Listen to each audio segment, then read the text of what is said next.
નમસ્કાર, રાજ media Gujarati news ચેનલમાં તમારું સ્વાગત છે।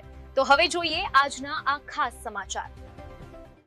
ધાનેરા ખાતે હાલ કોલેજોમાં પરીક્ષાઓ ચાલી રહી છે, ત્યારે એક અનોખી અને પ્રેરણાદાયક ઘટના સામે આવી છે।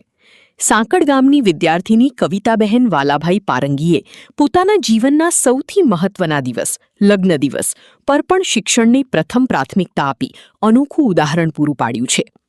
કવિતાબહેન ધાનેરાની કેઆર આંજણા કોલેજમાં બીએના બીજા વર્ષમાં અભ્યાસ કરે છે।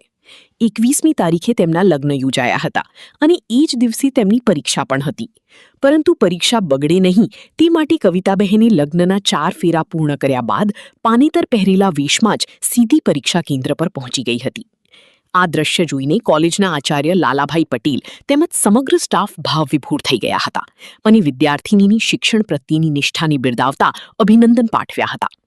આ ઘટના સમાજની એક મજબૂત સંદેશ આપે છે કે જો ઈચ્છા મજબૂત હોય તો કોઈ પણ પરિસ્થિતિ શિક્ષણની માર્ગમાં અવરોધ બની શકતી નથી। અહેવાલ રાજન ચૌધરી, ધાનેરા।